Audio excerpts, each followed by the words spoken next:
नमस्कार मैत्रिणींनो, अन्नपूर्णास किचनमध्ये तुमचं खूप खूप स्वागत। आज आपण गुढीपाडव्या स्पेशल साखरेच्या गाठी करणार आहोत। तर त्यासाठी लागणारं साहित्य आहे 1 वाटी साखर, थोडंसं तूप, त्यानंतर थोडीशी वेलची पावडर, खायचा कोणताही कलर, त्यानंतर थोडंसं दूध 1 चमचा, त्यानंतर आपण ज्यामध्ये हे या ठिकाणी गाठी करणार आहोत त्यासाठी लागणार आहे आप्पे पात्र।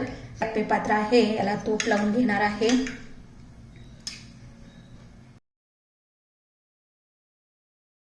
त्यानंतर मी या ठिकाणी हा दोरा घेतलेला आहे।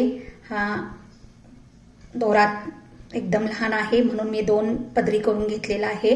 हा दोरा या ठिकाणी मी वाटीत पाणी घेतलेलं आहे, ह्या पाण्यात स्वच्छ धुवून घेत आहे। तो दोरा ह्या पेपात्रामध्ये मी घालून घेत आहे।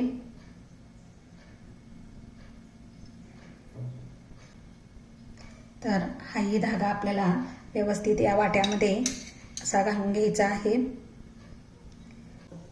इथे गॅसवर एक पातेलं ठेवलेलं आहे।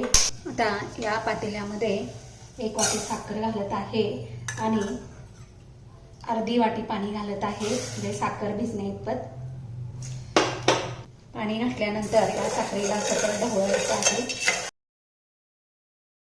येथे पाक हा गोळी तयार होण्या इतपत करायचा आहे। वेलची पावडर टाकून घेतलेली आहे।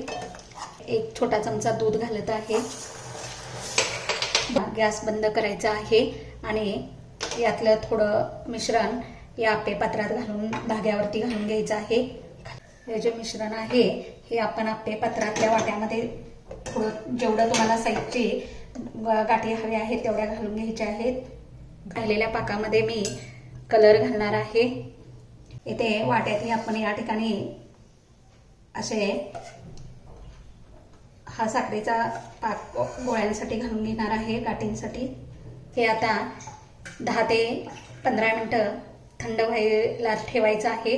थंड झाल्यानंतर त्या आपोआप निघतात। ज्या गाठी घातलेल्या होत्या वाटीमध्ये त्या सुकलेल्या आहेत, कडक झालेल्या आहेत। तर आपण या सुरीच्या साह्यानं याला फक्त या ठिकाणी असं उचटकवायचं आहे, त्यामुळे त्या पटकन सैल होतात।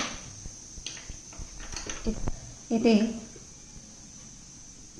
धागे धरून या ठिकाणी आपण याला गोळ्या काढून घेत आहोत। येथे आपली सुंदर अशी साखरेच्या गोळ्यांची माळ तयार झालेली आहे आणि ही गुढीपाडव्यासाठी एकदम मस्त अशी येलो कलरमध्ये ही माळ तयार झालेली आहे। तर माझी ही तुम्हाला रेसिपी आवडली असेल तर तुम्ही ही अशी रेसिपी करून पहा आणि कमेंटद्वारे सांगा आणि माझ्या चॅनलला लाईक आणि सबस्क्राईब करायला विसरू नका।